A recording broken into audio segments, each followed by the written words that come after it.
একবার জগন্নাথ প্রভুর মুখ্য পুরোহিত শ্রী কেতন ব্রাহ্মণ তার নিজের কাজের জন্য জগন্নাথ প্রভুর সেবা করার দায়িত্ব তার পুত্র মধুকে দিয়ে যান। মধু দিনভরই প্রভুকে ভোগ দেওয়ার দায়িত্বে ছিলেন। যখনই প্রথমবার ভোগ দেওয়ার সময় আসে, তখন মধু ভোগ অর্পণ করে খেলতে চলে যায়। মধু ফিরে এসে দেখে সেই ভোগ তেমনই পড়ে আছে।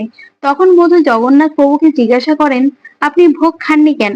জানেন, আমার পিতা যদি জানতে পারে আপনাকে খুব বকবে। তবে জগন্নাথ প্রভু কিছুই বলেন না। মধু আবারও বাইরে চলে যায় খেলতে। পরে যখন আবার ফিরে এসে দেখে খাবার সেভাবেই পড়ে আছে, মধুর মনে হয় জগন্নাথ প্রভু হয়তো শয়তানি করছে।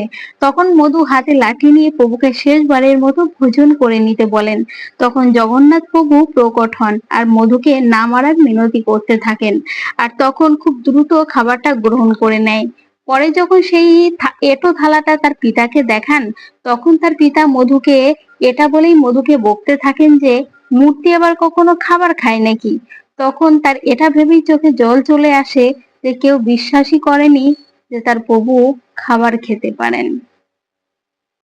ভিডিওটা ভালো লাগলে অবশ্যই লাইক কমেন্ট শেয়ার করবে আর কমেন্টে লিখবে জয় জগন্নাথ। এতক্ষণ আমার ভিডিওটা দেখার জন্য অসংখ্য ধন্যবাদ। ফিরে আসছি পরের ভিডিওতে। ততক্ষণ সঙ্গে থাকো, পাশে থেকো।